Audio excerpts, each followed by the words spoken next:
을 이제 보여줬잖아요. 그래서 처음에 저는 콤프레스 고운의 홍보 사진인가 했어요. 그랬더니 그게 아니고 이게 신곡의 컨셉이라고 해요. 대중들이 대부분 거의 같은 의견을 보이고 있어요. 그래서 중국풍인 것 같다. 중국 투자를 받을 것 같다. 중국 지출이 확실한 것 같다라고 다들 말하는데, 근데 이제 의문점이 하나 있죠. 중국 공연이 지금 상당히 어려운 상황이거든요. 그러니까 중국을 진짜 가려고 하는 건지 어떤 상황인지 약간 아리까리한 그런 상황이에요. 공연 시장의 규모를 보면 이제 미국이 가장 크고, 그다음에 일본이 그의 3분의 1 정도 되고, 근데 한국은 이제 일본의 규모로만 보면 이제 약간 절반쯤은 돼야 되는데 4억 달러밖에 안 돼요. 근데 중국은 우리나라의 또 절반밖에 안 돼요. 그렇게 큰 중국에서. 어떻게 보면 중국은 공연 쪽에서는 블루 오션인 거는 그 확실해요. 근데 중국 시장이 거의 이제 멈춰 있거든요. 이제 코로나 이후로 이제 우리나라가 살기 위해서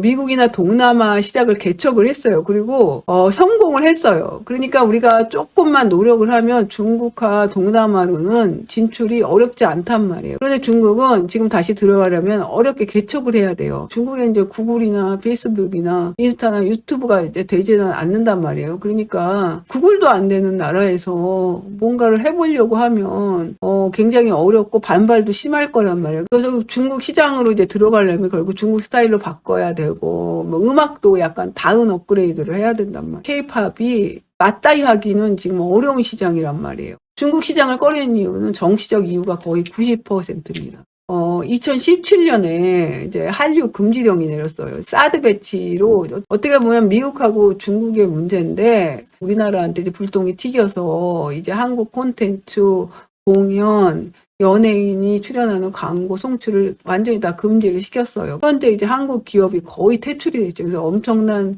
손해를 받고 신뢰를 이제 상실하는 그런 사태를 겪었죠. 그런데 2017년까지 이제 중국 투자가 K-팝에 굉장히 많았다고 해요. 이 사드 사태로 이제 다 실패하고서 결국은 다시 돌아갔다고 하고, 문제는 이렇게 문화적 교류가 이제 깨지면서 우리나라 사람들의 중국에 대한 인식이 더 나빠지게 됐다는 거예요. 그리고 하이브 같은 큰 회사의 경우에도 중국 매출이 결국 1%밖에 안 될 정도로 그런 상황인 거예요. 중국 시장을 꺼리는 둘째 이유는 시진핑의 어떻게 보면 재집권, 야욕이라고 해야 되나? 뭐 그런 거예요. 그래서 2012년부터 집권을 했는데 지금 3연임이에요. 그리고 이제 중국의 주석의 임기는 5년이거든요. 그런데 임기를 늘리기 위해서 계속 독재를 강화하고 체제를 강화하고 있어요, 지금 시진핑이. 중국의 경우에는 독전 자본주의 국가거든요. 물론 이제 사회주의 국가다, 공산주의 국가라고 말하는데, 아직도 사회주의나 공산주의 국가라면 물건을 사고 파는 그 시장 경제가 이루어지지 않아야 그게 바로 이제 공산주의 국가잖아요. 그런데 지금 중국은 그게 아니란 말이에요. 겉으로는 공산주의 무늬를 띤 독전 자본주의 국가, 그리고 독재 국가라고 불러야 돼요. 사실은 중국이. 전문가들 말이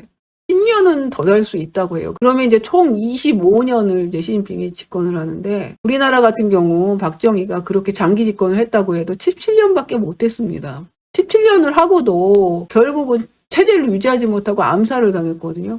25년이면 엄청난 시간이에요. 그러니까 얼마나 압박을 하겠어, 국민들을. 그러니까 앞으로도 중국은 쉽지가 않은 상황이란 말이야, 시진핑 때문에. 그리고 세 번째로 우리가 이제 중국 시장에 진출이 어려운 이유는 우리나라가 이제 나라도 작고 수출로 먹고 살아야 되니까 혼자 살아남을 수 없잖아요. 중국이나 미국 같은 대국을 좀 비비면서 그렇게 이제 살아남아야 되는데, 중국과 다시 이제 사이좋게 손잡기가 조금 미국의 눈치가 보이잖아요. 그리고 트럼프가 좀 새로 집권을 했으니 더 눈치가 보이죠. 당분간은 조금 어려울 것이다 라고 보는데, 그럼에도 불구하고 좀 희망적인 게 어제 2월 9일날 우원식 국회의장이 중국을 방문해서 시진핑을 만났다고 해요. 그런데 우리나라가 올해 11월에 경주에서 아펙 정상회의를 개최하거든요. 그때 여러 이제 나라 대통령이 우리나라를 오는데, 그때 시진핑도 한국을 방문을 할 거란 말이에요. 이게 뭐 바뀔 수 있냐? 바뀔 수가 없어요. 왜냐하면 26년 중국에서 아펙 회담을 하기로 예정되어 있기 때문에 당 개최국인 중국의 그 주석이 반드시 한국에 와야 돼요. 그렇기 때문에, 그러니까 시진핑의 한국 방문은 거의 100% 확실한 거예요. 그리고 우리나라 11월이면 우리나라에도 새 대통령이 지금까지 윤석열 대통령은 뭐라 그럴까 반중 정책을 지금 쓰고 있었잖아요. 그런데 새 대통령이 선임이 되면 그게 바뀔 가능성도 굉장히 크단 말이에요. 그리고 더 중요한 건 중국과 한국이 모두 지금 경제 침체를 겪고 있어요. 트럼프가 관세를 올리겠다고 지금 선언했잖아요.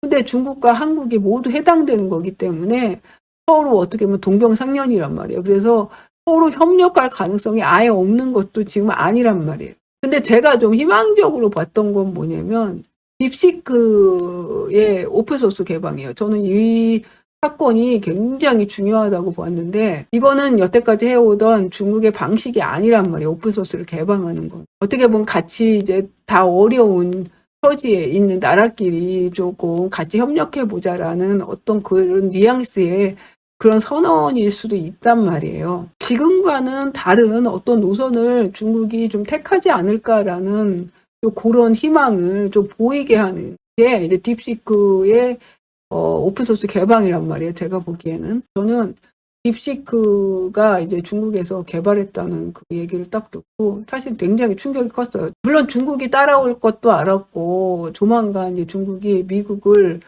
넘어설 수 있다는 생각은 했었어요. 근데 너무 빠른 거야. 저는 적어도 한 10년은 걸리지 않을까 했는데 지금 속도로 보면 한 5, 6년이면 가능하지 않을까? 거의 절반 속도로 줄인 게 아닌가 이런 생각이 들어요. 냉정하게 한번 생각해 보자고요. 만약 유진수가 중국 진출을 할 수가 있고 하겠다고 한다면 저는 개인적인 의견입니다. 개인적인 상상인데 좋은 포석이라고 좀 생각합니다.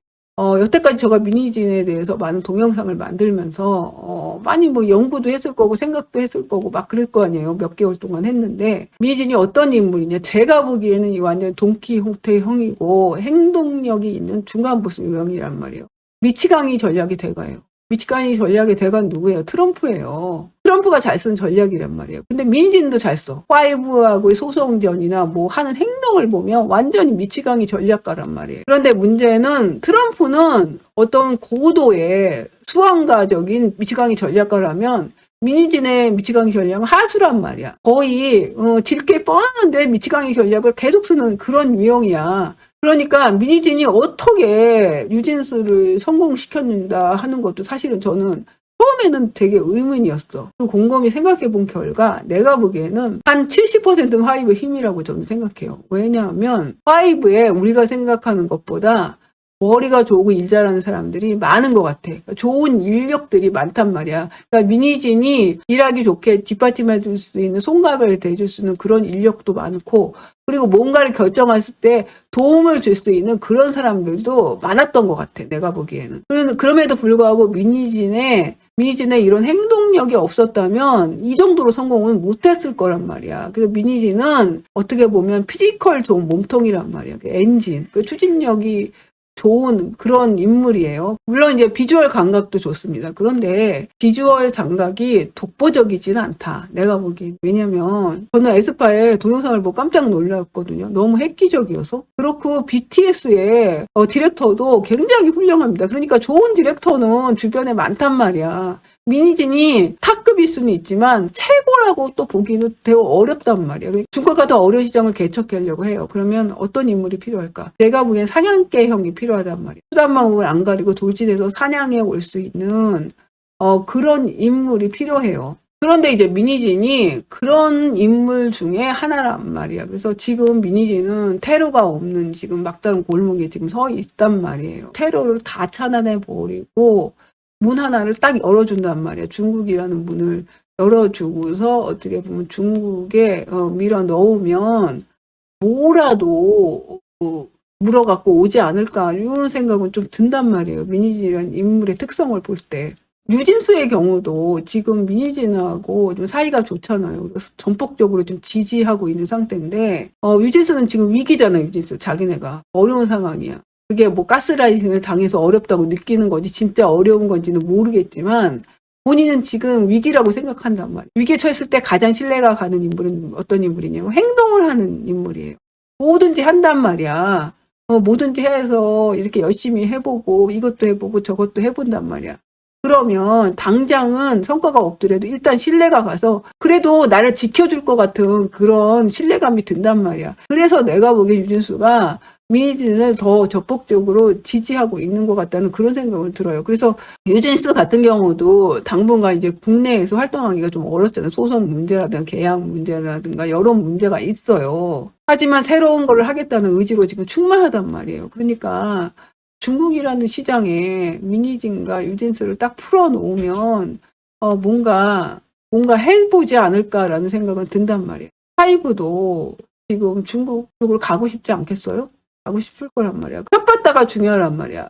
그러니까 만약에 기존에 어떤 이름 있는 가수를 첫 바다로 앞으로 집어넣기는 굉장히 어렵단 말이야. 왜냐하면 그 시장이 지금 어떤 상태인지 아무도 모르니까 다들 모험을 하려고 하지 않는단 말이야. 그래서 하이브 같은 경우에도 만약에 이게 정말 되고 유진스하고 민희진이 가겠다고 한다면 조금 전향적으로 생각을 해서 협상을 하는 것도 좋은 방법이 아닐까. 어쨌든 하이브도 중국 시장 중요하고 그걸 가고 싶을 거 아니에요. 그러니까 단순히 이제 감정적으로 생각하고 서로 싸우기만 하고 어떤 해결점도 없이 그러면은 안 될 것 같다는 그런 생각을 해서 좀 더 이제 좀 냉정하게 이 사태를 파악해보자고 저는 그렇게 생각을 했고, 그래서 가장 중요한 인물이 내가 보기엔 누구냐면 이 새아빠야. 에이전트. 일단 머리가 좋고 신중하고 협상력이 좋은 그런 사람이었으면 좋겠어요. 냉정하고. 민희진 같은 인물을 좀 잘 컨트롤할 수 있는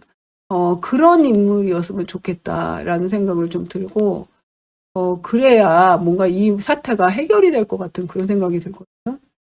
지금 이제 한국 굉장히 힘들어요. 팬의 입장에서 우리는 뭐 어떤 가수도 노래 잘하고 공연 잘하고 이러면 장땡이고 그냥 좋아요. 근데 지금 우리나라도 위기하다 보니까 K-팝 어떤 팬들도 조금 더 냉정하고 K-팝의 좀 미래를 좀 생각해야 되는 좀 그런 시기가 아닌가 그런 생각은 좀 들거든요. 그러니까 이 사태가, 그리고 지금 민희진도 그렇고 유진스도 그렇고 하는 짓이 좀 밉잖아요. 저도 그렇거든요. 그런 감정이 좀 들긴 하는데 그래도 좀 더 신중하게 이 사태를 좀 봐야 되는 게 아닌가라는 생각은 조금 하게 됐습니다.